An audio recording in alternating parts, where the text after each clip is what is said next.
Chaco Culture National Historical Park is located near the center of the 25,000 square mile San Juan Basin on the vast Colorado Plateau in what is now northwestern New Mexico. Chaco culture flourished throughout the basin and stretched north of it, but Chaco Canyon was the center of Chaco culture. The historical park focuses on Chaco Canyon and the ruins found there. In 1906, Congress passed the Antiquities Act to protect historic and prehistoric sites. The Chaco Canyon National Monument was established in 1907. In 1980, it was renamed the Chaco Culture National Historical Park. Within the historical park, Pueblo Bonito is the centerpiece. Indeed, the archaeologist Stephen Lexon referred to an area of about 1 mile in diameter around Pueblo Bonito as downtown Chaco. Pueblo Bonito means pretty village. The San Juan Basin is high, arid desert. Annual rainfall in Chaco Canyon is only about 8 inches. The elevation in the canyon is about 5,900 feet. Your first stop in the park would be at the Visitor Center. The Visitor Center contains a museum and gift shop, and of course the rangers are always helpful. Pueblo Bonito is several miles to the northwest along Chaco Wash.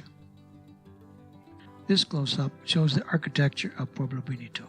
It is the biggest and grandest of what are called the Chacoan Great Houses. The Great Houses were built close to the smooth, buff-colored cliffs on the north side of Chaco Canyon. Numerous far smaller stone homesteads were spread throughout the canyon on the south side. These stone structures were rarely more than 1 story high and typically contained fewer than a dozen rooms. Note the typical D shape of the Great House. The small circles are subterranean kivas used by large family groups for ceremonies and workrooms. The 2 large circles are kivas used by the entire community for regional, religious, and civic ceremonies. The pueblo covered about 5 acres and contained about 650 rooms. The rock fall from the cliffside on the northeast corner of Pueblo Bonito occurred in 1941. But the Chacoans themselves, many hundreds of years earlier, had recognized the danger and had propped up the failing cliff wall with timbers and landfill. The visitor center contained a model of Pueblo Bonito's ruins. The number of residents inhabiting the pueblo is hotly debated. Estimates range from a few dozen people to many hundreds. Archaeologists differ on the population of the entire Chaco Canyon. Estimates range from 2,000 to 10,000 people. Pueblo Bonito was one of the first great houses started in about 850. Although it was occupied by at least a few people for 400 years, a building boom peaked in 1050. In 1030, there were only 3 great houses in Chaco Canyon. 70 years later, there were a dozen massive great houses, each with hundreds of rooms. But a drought in 1090 put the brakes on development, and then a 50-year drought that started in 1130 caused the entire Chaco phenomenon to quickly collapse. This display shows an artist's concept of what the pueblo may have looked like in its prime. Chacoan people developed a complex society that built massive structures with just stone tools. Chaco Canyon, with a compelling and integrating body of ceremony at its core, became the economic, social, political, and ritual center for the entire San Juan Basin. The great houses contain kivas, multiple rooms for storage, living quarters, ceremonies, political functions, burial chambers or crypts, and probably temporary housing for visitors or pilgrims or laborers. The sheer scale of the buildings is staggering. The great houses were far more monumental than needed for any of their primary functions, so the very monumentality of the great houses must have been a goal in itself. Many archaeologists believe the vast majority of the rooms in Pueblo Bonito and other great houses were not used as living quarters.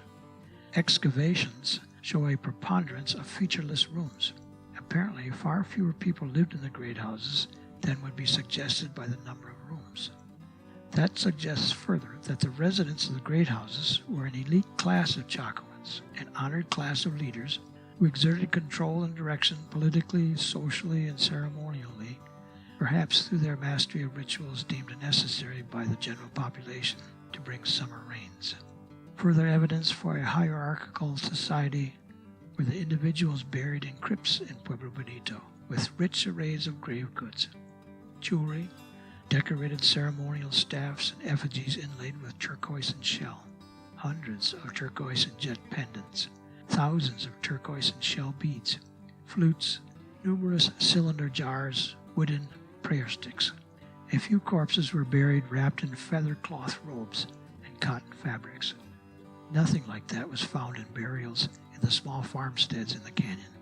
People buried in great houses were generally taller, healthier, more robust physically than people buried near small villages. The infant mortality rate was lower among residents of the great houses. Related individuals were buried in clusters in Pueblo Bonito, suggesting long-standing family lineages.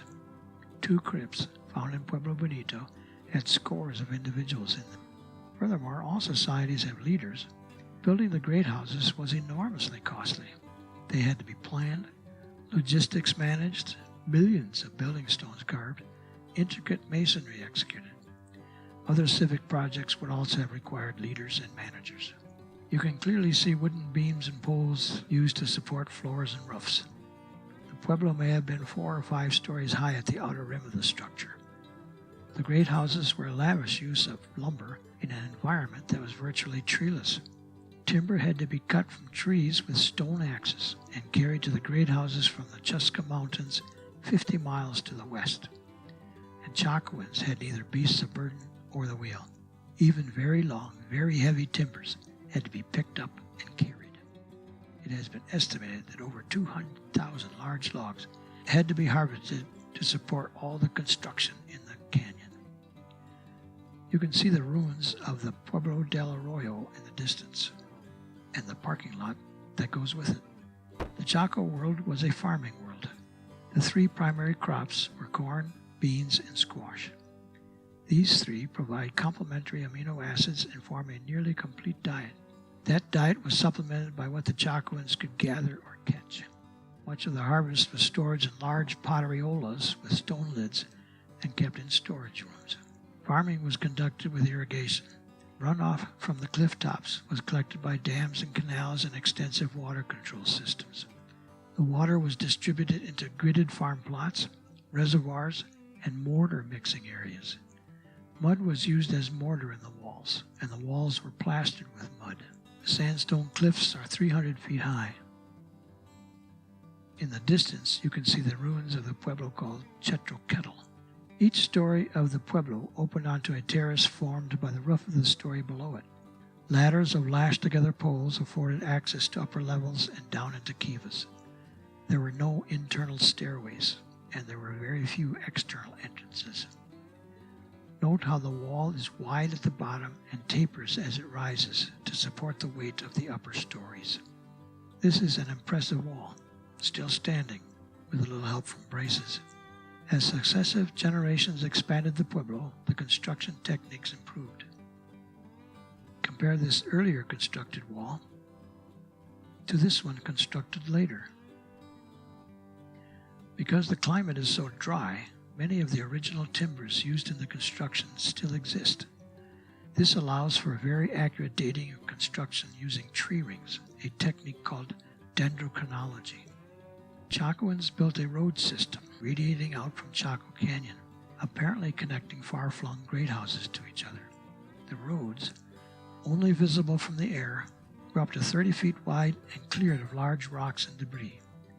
They were constructed in such straight lines that stairways were chiseled into the sandstone cliffs, and earth and rock ramps were built. Hills were excavated away. The Chacoans avoided curves in the roads. They kinked rather than curved. The roads were much more involved than would be required for simple foot travel. Again, the Chacoans did not have the wheel or beasts of burden. So why were the roads so wide? Maybe the roads were extensions of great house architecture, formal boulevards or avenues for landscaping.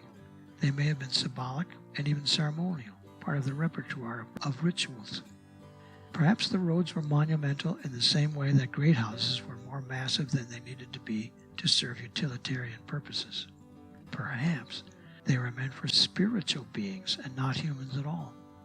I think this masonry is particularly attractive. I have to believe the masons who built it also thought so, besides considering it structurally sound. The Chaco Canyon ruins were first discovered in 1849 by an Army survey engineer, Lieutenant James Simpson. He thought the structures had been built by Toltecs from Mexico. In 1877, William Jackson, a photographer, explored the canyon. He thought the structures had been built by indigenous Puebloan people, not by people from Mexico, but in ancient times. In 1896, excavations started. After 4 years, 190 rooms and kivas had been excavated. An inventory listed 50,000 pieces of turquoise, 10,000 pieces of pottery, 5,000 stone implements, 1,000 bone and wood artifacts, fabrics, and conch shell trumpets. They found a quiver with 81 arrows in it, several hundred carved wooden sticks, polished deer bone scrapers with inlaid jet and turquoise, flutes, stone effigies of birds and frogs inlaid with turquoise and shells, yucca fiber sandals, and a single basket filled with thousands of turquoise and shell beads and 200 turquoise pendants. From 1921 to 1927, another excavating expedition was conducted. They excavated 138 rooms, 22 kivas, and 2 great kivas. Excavations showed that Chaco Canyon acquired many finished goods and raw materials from well outside the canyon. Chacoans must have developed a far-reaching commerce. Copper bells from northern and western Mexico were found in Pueblo Bonito, as were marine shells from the Gulf of California and cotton. There were even scarlet macaws from Mexico's Gulf Coast. In turn, Chacoans became skilled workers in pottery making, weaving, tool making, and jewelry. They were very fond of turquoise, which they probably obtained from mines near Santa Fe. They created pottery of various shapes and purposes, all decorated with intricate and artistic geometric designs. A great kiva at Pueblo Bonito.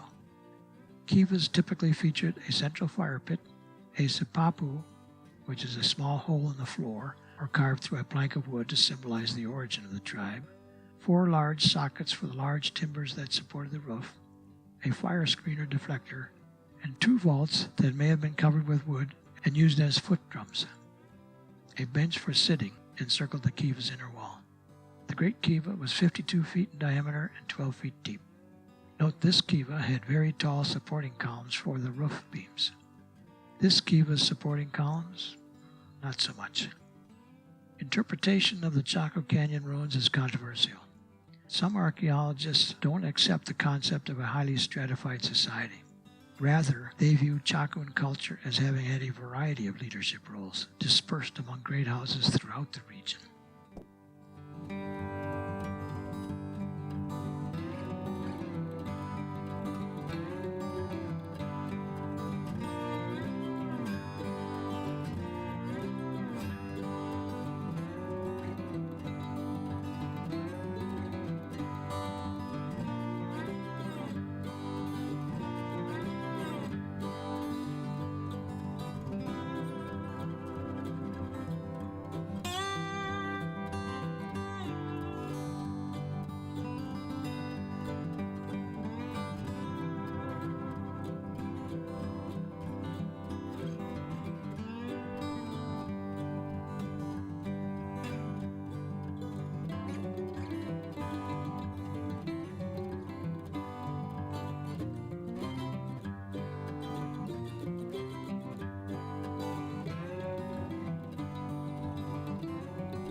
Archaeologists believe the expected lifespan of Chacoans was short.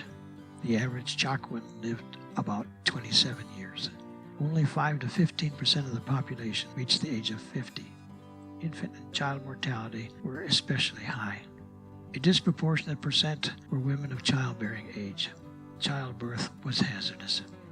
The oldest individuals often had few teeth left because of the abrasive diet of fibrous plants and cornmeal, which often contained grit from the stones used to grind the kernels. Burials at farmsteads indicate poor health conditions. Infants were overrepresented, adult males underrepresented. There was abundant evidence of episodes of malnutrition.